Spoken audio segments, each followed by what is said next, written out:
మునుపటి భాగంలో ఈ యొక్క మాంత్రికుడు తన వేషాన్ని మార్చుకుని ఒక కోతి రూపంలో మారి ఈ చిన్నపిల్లాడైన రాముని తన కోతి చేష్టలతో తనవైపు తిప్పుకుని తనని ఖచ్చితంగా ఆ కృష్ణదేవాలయంలోనికి పంపిస్తానని చెప్పి దానికి ఒక మాంత్రికుడి వద్దకు వెళ్లాలని చెప్పి తన మభ్యమాటలతో ఆ పిల్లవాడిని మభ్యపెట్టాడు. ఆ మాటలు విన్న రాము చాలా సంతోషపడి తప్పకుండా వస్తానని చెప్పి ఆ రోజు రాత్రి ఇంటికి వెళ్లాడు. ఇంటికి వెళ్లిన రాము చాలా ఆనందంగా సంతోషంగా వ్యవహరిస్తూ ఆ రాత్రి అలా మేల్కొనే ఉన్నాడు. వాళ్ల నానమ్మ వాణ్ణి చూసి, అరే రాము, ఇంత పొద్దుపోయింది, అయినా సరే నువ్వింకా పడుకోలేదు. చాలా చీకటి పడింది కదా నాయనా, ఏమైంది? ఏమైనా ఒంట్లో బాగోలేదా? ఏదైనా సమస్య? చెప్పు నాయనా, ఎందుకలా మేల్కోగా ఉన్నావు? చెప్పు, నాకు చెప్పు నాయనా అని తన నానమ్మ తన మనవడైన రాముని అడగగా ఆ మాటలు విన్న రాము, అరే నాయనమ్మా, నేనెక్కడికి వెళ్తాను నిన్ను వదిలేసి? నేను ఖచ్చితంగా నీతోనే ఉంటాను. నేనెక్కడికి వెళ్ళను. నువ్వు హాయిగా పడుకో, నేను కూడా హాయిగా పడుకుంటాను, సరేనా నాయనమ్మా? అని ఈ రాము తన నానమ్మతో చెప్పాడు. చెప్పిన విధంగానే వాళ్ళిద్దరూ ఆ రోజు చాలా ప్రశాంతంగా పడుకున్నారు. కొద్ది సమయానికి తెల్లవారింది.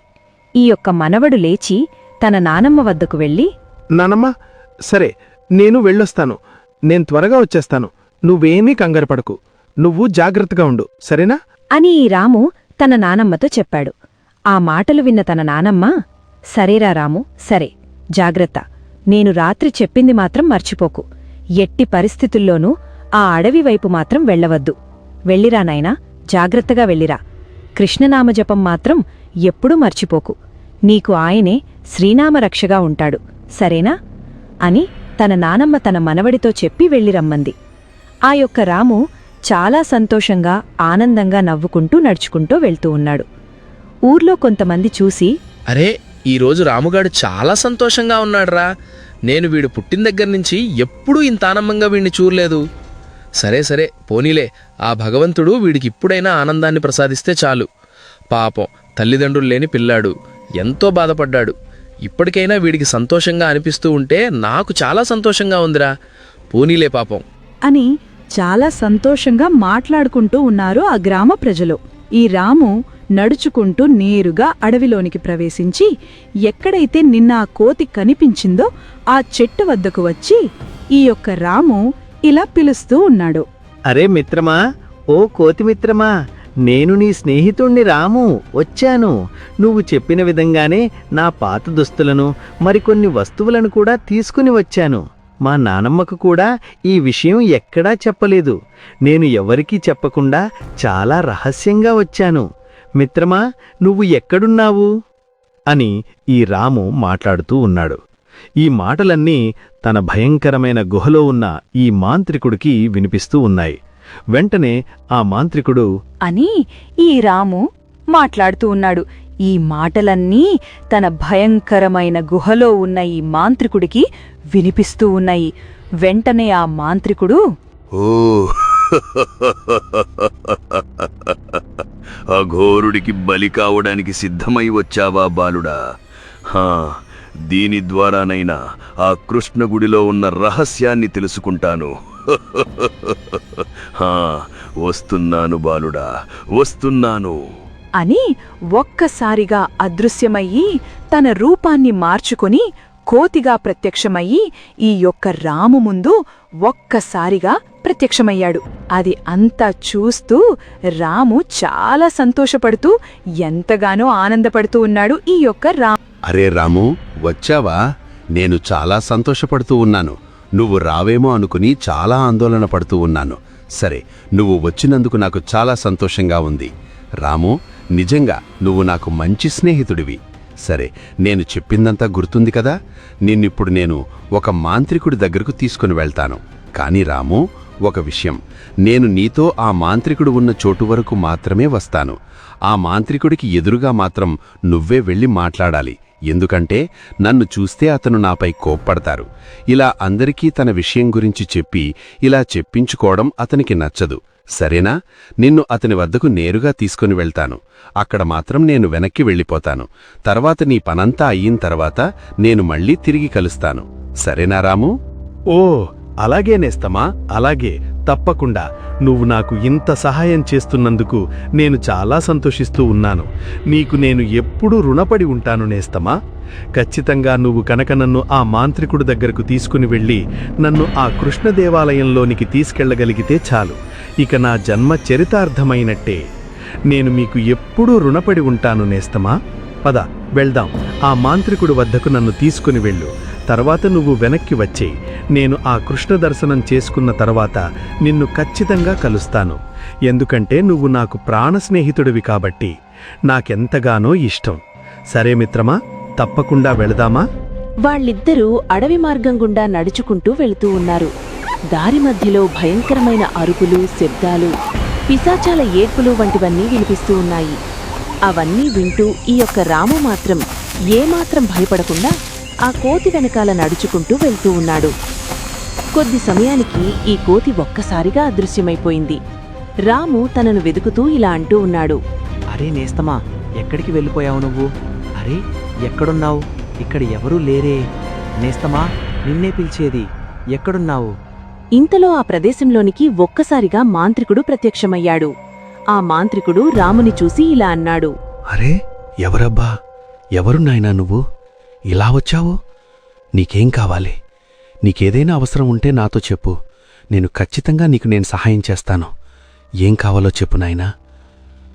ఖచ్చితంగా నేను సహాయం చేయగలుగుతాను. చూడ్డానికి చిన్న పిల్లవాడిలా ఉన్నావు. ఇంత దూరం ఎలా వచ్చావు? నీకేం కావాలో నాతో చెప్పు నాయనా.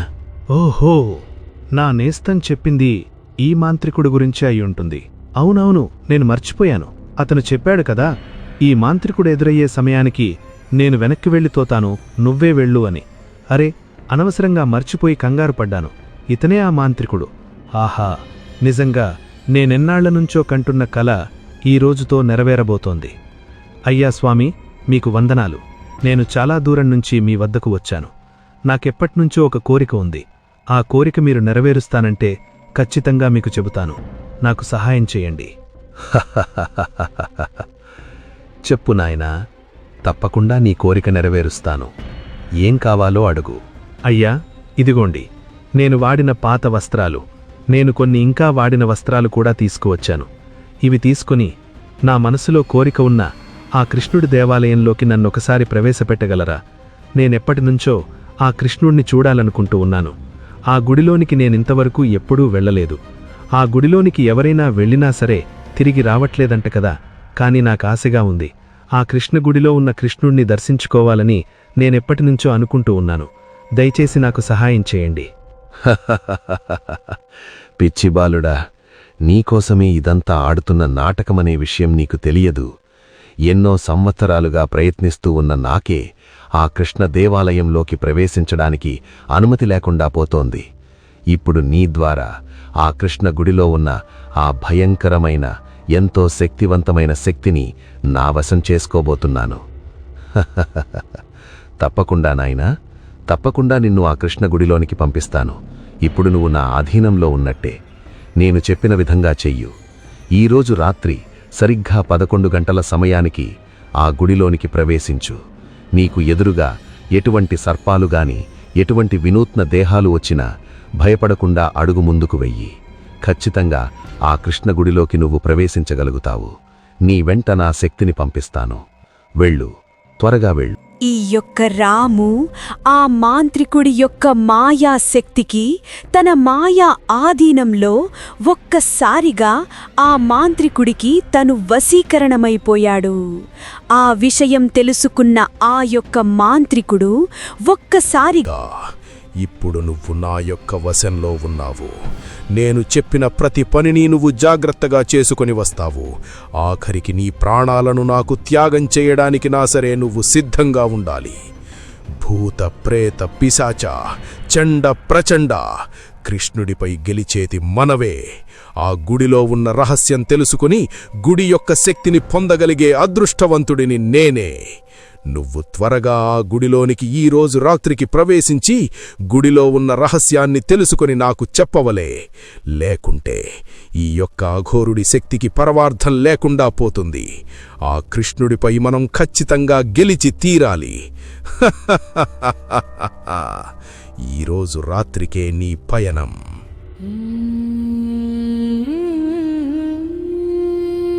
నెమ్మదిగా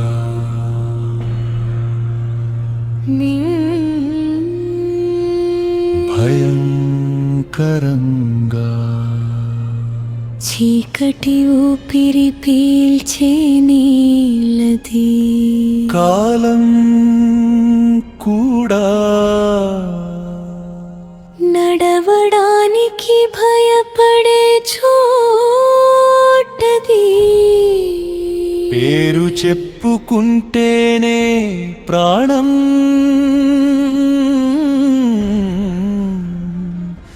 గడగడలాడే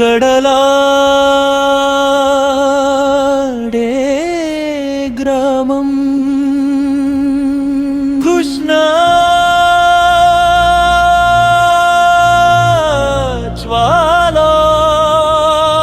జ్వాలాపురం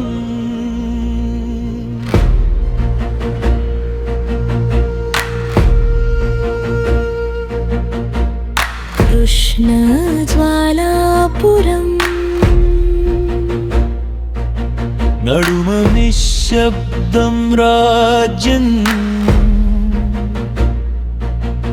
నిశ్శబ్దానికి భయపడే నీడల సామ్రాజ్యం గ్రామానికి దూరంగా అడవిలో ఒంటరిగా సంచరిస్తూ ఉన్నాడు ఒక నీలవర్ణ దేవుడిగా. ఎప్పుడైనా కాదు ఎక్కడైనా కాదు నెలకి ఒక్కరోజే తెరుచుకునే ద్వారం అది.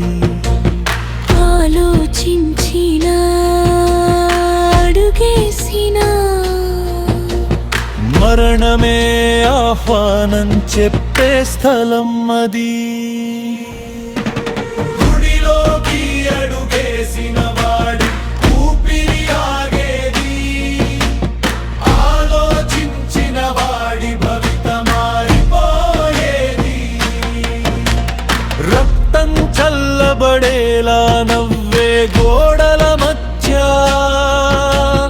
కాలం కూడా అక్కడ మోకాళ్ళు ముడుచుకునేది.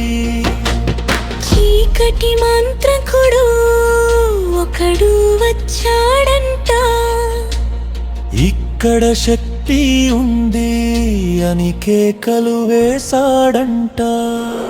హాయకులని బలులుగా పంపించాడంట, క్షుద్ర శక్తుల్ని వశం చేసుకున్నాడంట.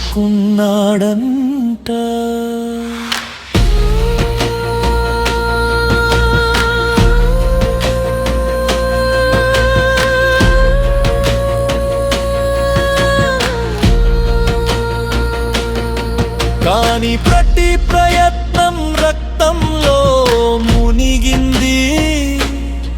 దైవానికి ఎదురైన దుష్టుడి శ్వాసే ఆగింది. గుడి చుట్టూ సర్పాల శ్వాసల కాపలా, విషమే వరంలా తిరిగే నాగాలయమా,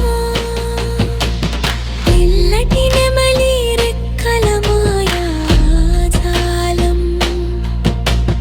దేవుడి అడుగు జాడాది మృత్యుపాల. వచ్చాడు వచ్చాడు వేణునాదం చీకటిని చీల్చుతూ వచ్చాడు. భయానికే భయం పుల్పించే నవ్వుతో కృష్ణుడు నాట్యం ఆడుతూ వచ్చాడు. నీలిపాంతిలో నరకం కరిగింది, నరాల్లోనే భక్తి మంట పుట్టింది. హారల్లోనూ అందం కనిపించింది.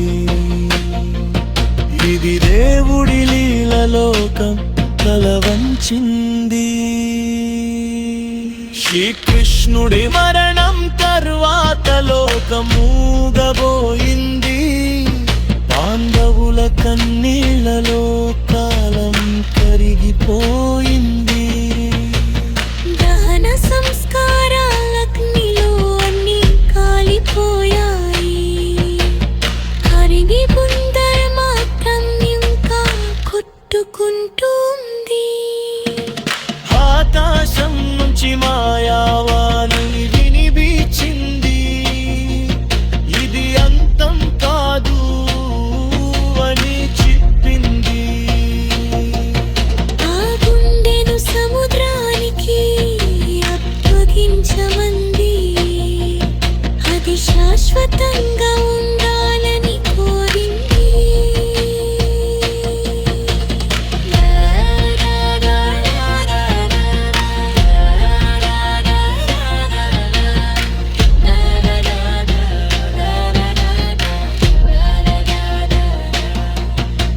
నీళ్ళు గడిచాయి యుగాలు మారాయి ఒక చెక్క ముక్కకి అతుక్కొని ఆ గుండె ఒట్టుకు వచ్చింది ఇప్పటికీ కొట్టుకుంటూనే ఉంది ఇప్పటికీ కాపలా కాస్తూనే ఉంది ఇది కథ కాదు ఇది హెచ్చరిక ఇది భయం కాదు ఇది భక్తి పరీక్ష కృష్ణ జ్వాలాపురం ఇంకా శ్వాస తీసుకుంటుంది శ్రీకృష్ణుడి ఆత్మ ఇంకా నాట్యం చేస్తూ ఉంది నీనాదు వినిపిస్తే తిరగకు నీ కాంతి కనిపిస్తే తోయకు ఇలన్మత్తి అంగోరుకతి ఇది కృష్ణుడి చీకటి